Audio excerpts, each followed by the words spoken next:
The Hypothyroidism Journey, Part 1. I used to suffer from hypothyroidism. Hypothyroidism is a frustrating disease. You'll know what I'm talking about. There's the symptoms. It made my hair thin out. I gained weight, even when I was off my food. I got moody and occasionally depressed. Sometimes I was constipated. I was able to sleep a solid 10 hours and still wake up exhausted. I found it difficult to focus at work, and a struggle to really enjoy family and social life. My low moods and anxious thoughts created one or two relationship difficulties too. People try to be understanding, but my condition wore them down. Even more frustrating was that doctors simply didn't believe there's anything wrong with me. After several discussions, my doctor looked at my thinning hair, accepted that my dry skin and aching limbs wasn't normal, but then put my fatigue and anxiety down to me, being preoccupied with my thinning hair and aching limbs. He told me he couldn't find anything wrong with me. He advised I eat better, exercise more and take up a hobby. When he did finally have my blood tested, hypothyroidism was diagnosed. I was put on a lifetime course of drugs. They had some positive effect, but they mostly reduced symptoms a little, they never got rid of them. So I was still tired an awful lot, but I could mostly keep my eyes open. My hair and skin still thinned and dried, but a little less. And so on. The meds became a problem. I developed some dosage problems, which is common with hypothyroidism meds. They're sensitive drugs. A bit too much or too little can have dramatic effects on a person's health. Even taking pills from a new batch can lead to adverse reactions. My doctor informed me that for many people, thyroid problems fluctuate over the course of the year. Which, as I found out, means the dosage had to fluctuate too. I've never been keen to take drugs for illnesses.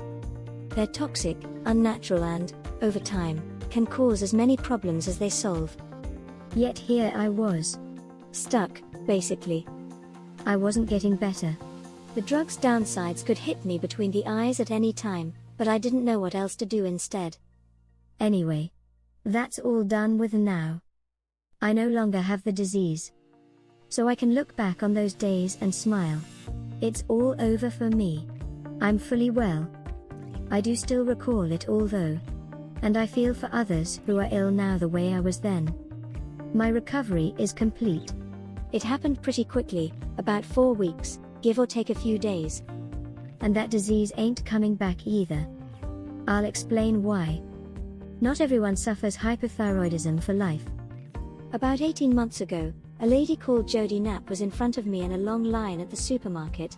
While we waited to be served, we started talking. Long story short, Jody knew all about hypothyroidism. She was a natural health practitioner, and some years previously had helped a close friend, who had it really bad, get over the disease.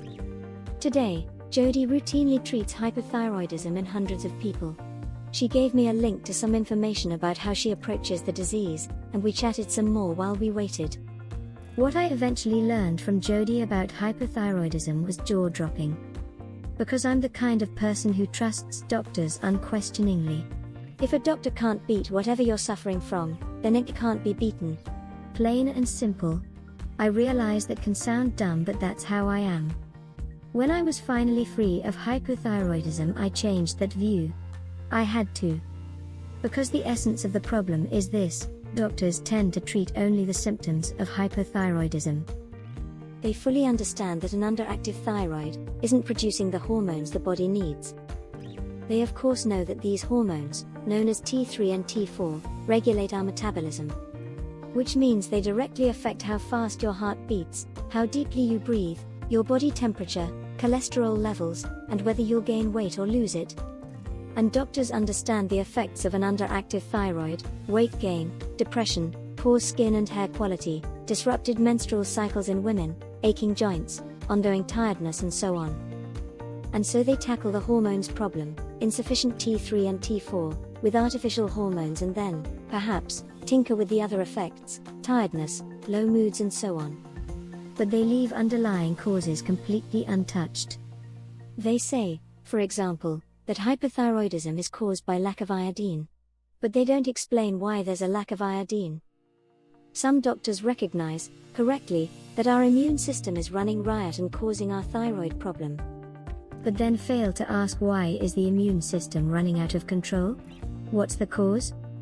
Doctors administer drugs for the symptoms, the part of the disease that we can all see, and leave the underlying causes untouched.